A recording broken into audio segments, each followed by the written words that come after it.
What's up, y'all? It's your boy eBay Fight Predictions in the building, and I will be breaking down Arman Tsarukyan versus Mateusz Gamrot. Man, phenomenal fight in the lightweight division. 5 rounds, baby. There was a legit worry we could get another heavyweight main event or a female kitchen MMA, whole MMA, whatever you want to call it, main event. But the UFC wisened up and I made this the main event. I'm very proud of them for doing this. I hope they do this more often because they have a lot of good co-main events that should be main events.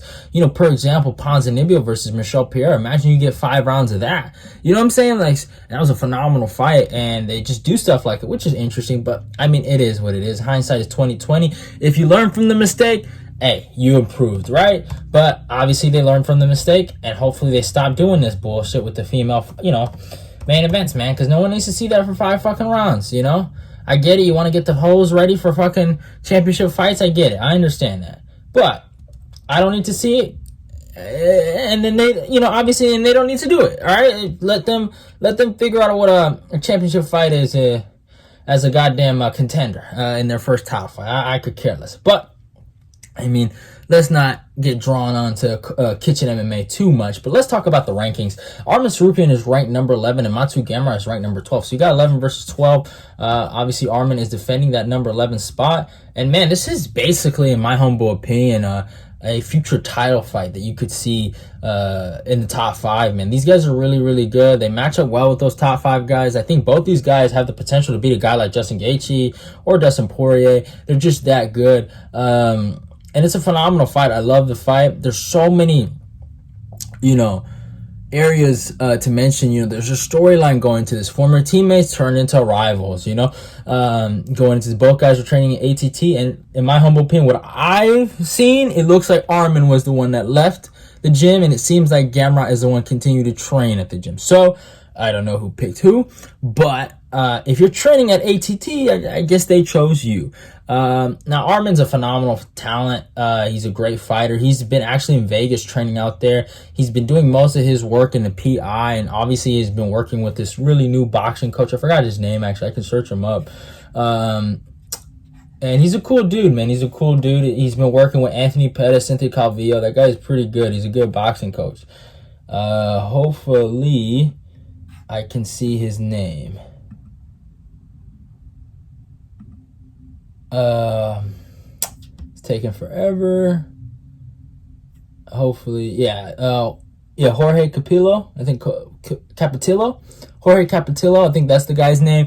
But yeah, he's been working with him. Obviously, he's been working on his boxing. He's been getting better. It looks like, from what I've seen on his stories, it looks like his hands are getting sharper, and obviously there's a reason for that because he knows he matches up really well in the striking area with Gamrot. Gamrot is a guy that's a grappler, primarily. Even though his striking is good, it's not bad, but I think Arman feels like if he gets the edge in striking, he can eliminate the grappling and maybe beat him in the with the feet. So, which is interesting, but it is what it is. And Gamrot apparently was doing some of his camp in Poland, but I think he's doing the last 3 weeks in ATT. So yeah, and you already know how ATT works. They're a great MMA gym, and they focus on MMA game plans. If they feel like they want to grapple, they'll grapple. They just do everything in that gym. They don't focus on one particular aspect of the game. They try to beat you everywhere. They try to get better at everywhere. That's what I've noticed about that gym. They're a well-rounded gym. They focus on well-rounded fighters. They have a lot of well-rounded fighters. So they produce a lot of really good fighters. And Gamrot is a well-rounded guy, and it seems like he's going to win anywhere he needs to. And I feel like he's going to be focusing on his wrestling and obviously his grappling control and obviously his submissions, right, that he can use in this matchup. But yeah, man, let's talk about the stats, though. Obviously, we found out Arman is number 11. He has an 18-2 record. Right now, he's fighting out of Vegas, age 25. He is a moderate favorite, by the way. I had a 5'7" and reached 72.5. Gamrot, the gamer, 20-1. So, like, phenomenal records from both guys. They don't know how to lose like that a lot. They're mostly winners, and they mostly win fights. Gamrot is coming as the slight underdog. He is fighting at an American Top Team in, I think, is it Coconut Creek, Florida? I'm pretty sure correct me if I'm wrong. my Floridians. Age 31, I had a 5'10", and I reached 70.5. So yeah, awesome fight. I love the fight. Man, it's gonna be a good one, y'all. This is gonna be a fucking banger here, man. It's a phenomenal fight, man. And what we've seen from these guys in the UFC have just been nothing but obviously greatness. But let's talk about Arman and what he's accomplished, man. Obviously, he's known for his fight against Islam Makhachev. Even though he lost, he was able to take down Islam Makhachev, make it a very competitive fight. Obviously, Islam ended up beating him, but it was 29-28. Probably did better than a lot of Islam's opponents. Did better than Dan Hooker, did better than Bobby Green. So it just tells you the level of a guy like Mr. Arman Tsarukyan. You know, he's a good fighter, you know, and you've seen him. But then, you know, he was able to, I think he get Olivier Ben Morsier? I think he got him cut. He completely dominated him on the ground, and that was a phenomenal performance. Then beat Davi Ramos. Had a really suspect fight against Matt Frivola, who was able to scramble with him. Even though he won and looked good, Matt was able to wrestle right there with him. There wasn't no big issue in the grappling. I know a lot of people, they love Arman's grappling, and they look obviously at his last fight, and we'll talk about his last fight, but they look at his grappling as unstoppable. And when I see these fights against Matt Frivola, and I see him, like, and Matt's a good wrestler, don't get it twisted. There's no shame. First of all, he won the wrestling exchanges, but there's no shame in having competitive scrambles with Matt Frivola. But if Matt Frivola can have competitive scrambles with you, I'm pretty sure Gamrot can have competitive scrambles with you. And if Matt can have good scrambles, maybe fucking Gamrot can win those scrambles, get on top, win rounds, and win minutes. So that's also something to think about. But it could also go the other way, where Arman stuffs those takedowns, he applies his boxing pressure, or he takes him down and, you know, dominates in the grappling himself.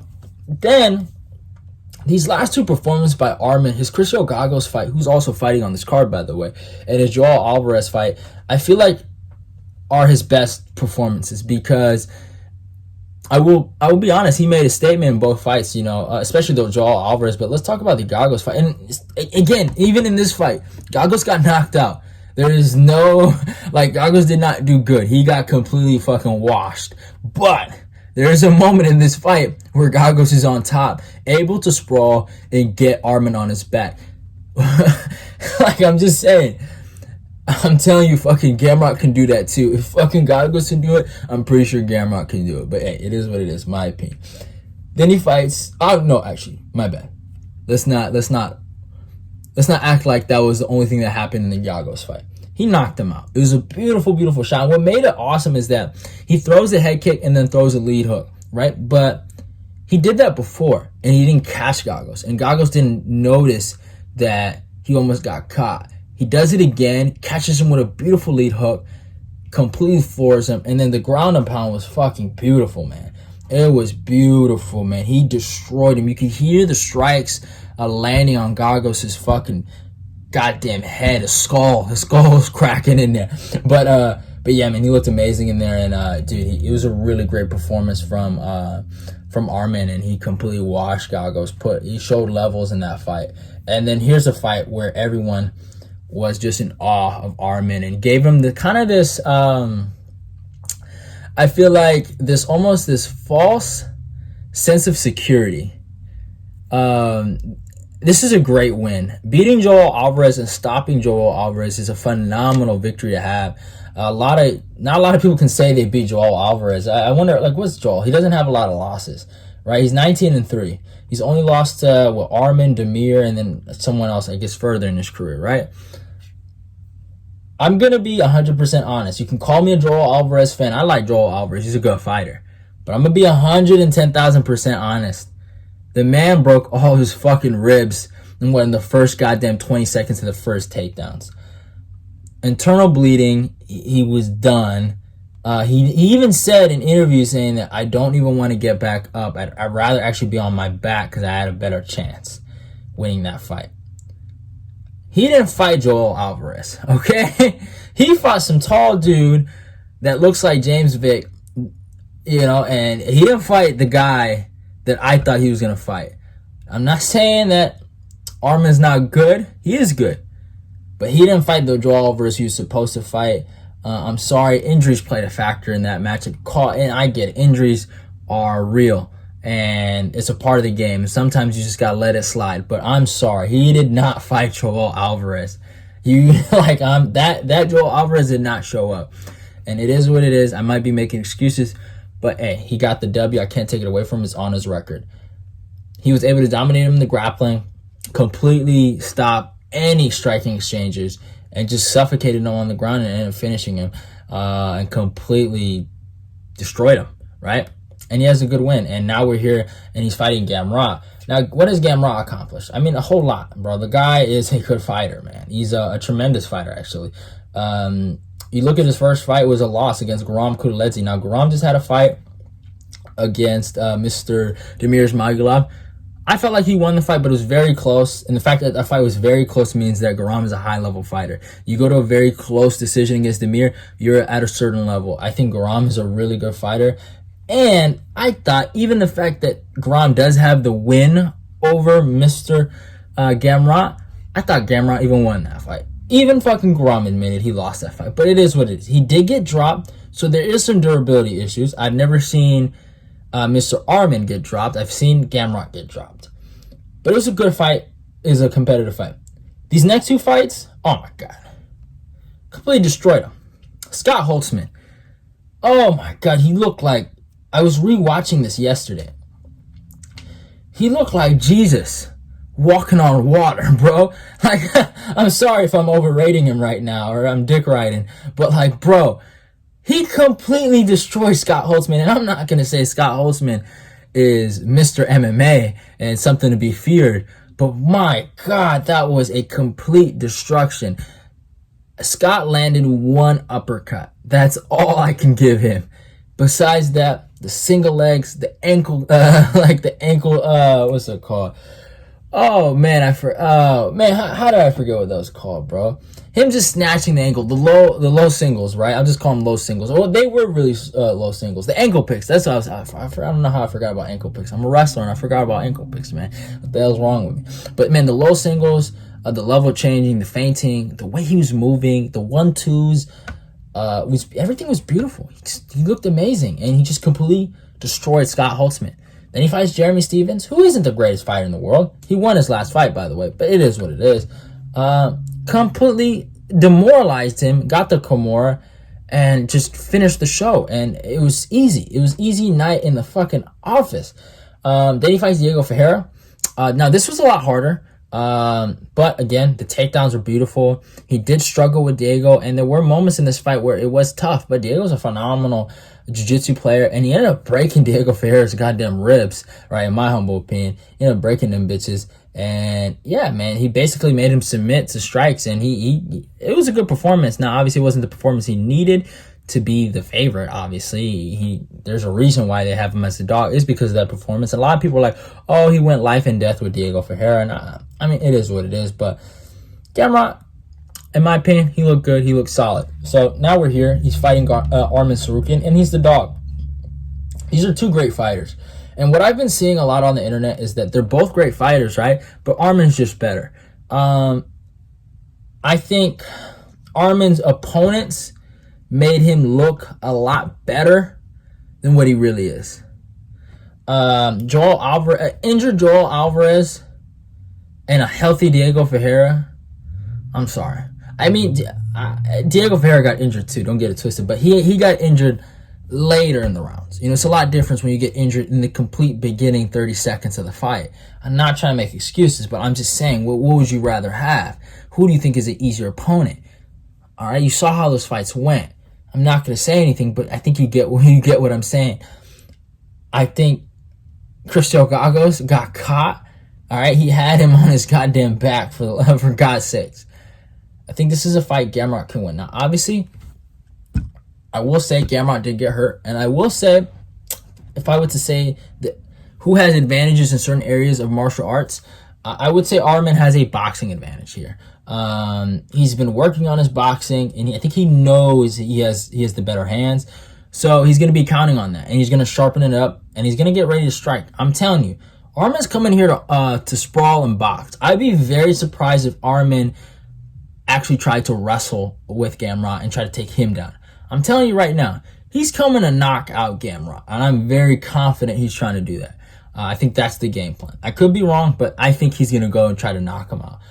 I don't think he's going to be able to do that. If Gamrot is initiating the grappling situations, this fight will be a long fight. I promise you that. And even though I think Arman has the better striking, I would also say Gamrot has the better grappling. But I will say one way I can see Arman winning. I think if Arman's able to stuff takedowns, right, and make Gamrot overcommit to takedowns, I mean, you can see a situation where he clubs him, like Tim Means, Kevin Holland, bad takedown attempt, sprawl, and then anaconda, right? You can see something like that, club and sub, or you could see exact same situation, but instead of the sub, ground and pound. I think you could see a lot of those things, right?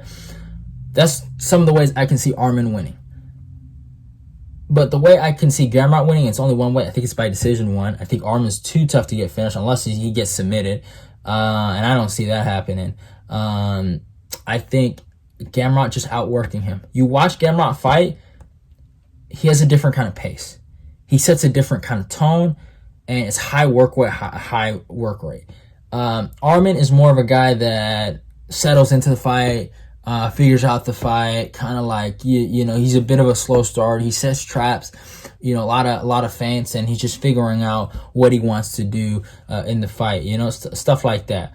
But if you can set a high pace with Arman, you saw with Islam Makhachev, grappling-wise, he kind of gets in a frenzy, and he doesn't compete as well as he normally does. But if you let him set his feet, figure you out, he has his best performances. A calm Arman is the best Arman. And when you fight Gamrot, that's not a calm fight.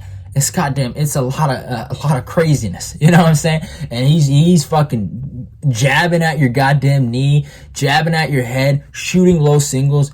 Like, he's attacking you, hitting crisp 1-2s. He's very bouncy. I just think grappling wise, Gamrot has a lot more in the tool shed, if you know what I'm saying. He can submit guys, you know, he can take guys down, he can dominate them on top. He goes for fucking leg locks 24/7.